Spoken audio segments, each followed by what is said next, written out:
Hey guys, it's Miss Kristen. I know we haven't seen each other in a little while, but I was missing you guys and I wanted to read you one of our favorite stories. Miss Nelson is Missing by Harry Allard and James Marshall. The kids in room 207 were misbehaving again. Spitballs stuck to the ceiling, paper planes whizzed through the air. They were the worst behaved class in the whole school. Now settle down, said Miss Nelson in a sweet voice, but the class wouldn't settle down. They whispered and giggled, they squirmed and made faces. They were even rude during story hour. And they always refused to do their lessons. Something will have to be done, said Miss Nelson. The next morning, Miss Nelson did not come to school. Wow, yelled the kids. Now we can really act up. They began to make more spitballs and paper planes. Today, let's just be terrible, they said. Not so fast, hissed an unpleasant voice. A woman in an ugly black dress stood before them. I'm your new teacher, Miss Viola Swamp, and she rapped the desk with her ruler. Where's Miss Nelson? Asked the kids. Never mind that, snapped Miss Swamp. Open those arithmetic books. Miss Nelson's kids did as they were told. They could see that Miss Swamp was a real witch. She meant business. Right away, she put them to work, and she loaded them down with homework. We'll have no story hour today, said Miss Swamp.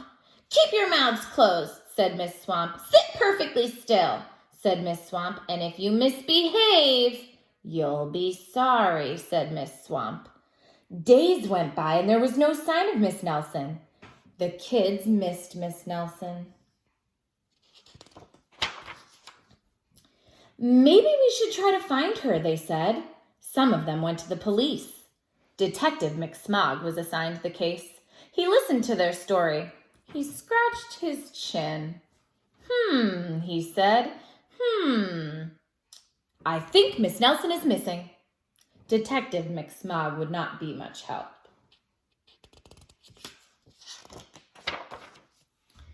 Other kids went to Miss Nelson's house. The shades were tightly drawn and no one answered the door. In fact, the only person they did see was the wicked Miss Viola Swamp coming up the street. If she sees us, she'll give us more homework. They got away just in time. Maybe something terrible happened to Miss Nelson. Maybe she was gobbled up by sharks, said one of the kids. But that didn't seem likely. Maybe Miss Nelson went to Mars, said another kid. But that didn't seem likely either.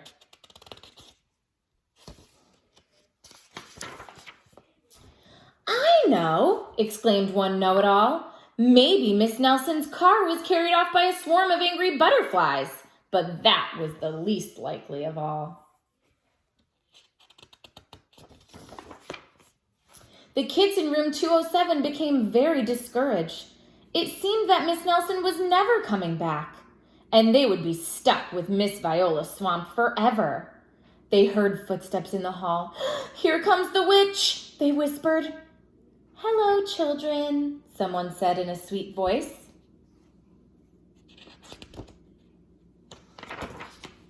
It was Miss Nelson. Did you miss me? She asked. We certainly did, cried all the kids. Where were you?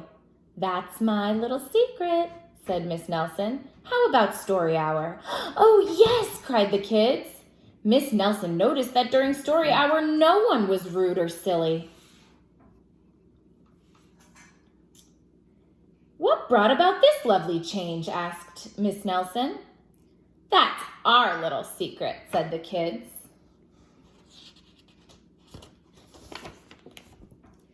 Back home, Miss Nelson took off her coat and hung it in the closet, right next to an ugly black dress. When it was time for bed, she sang a little song.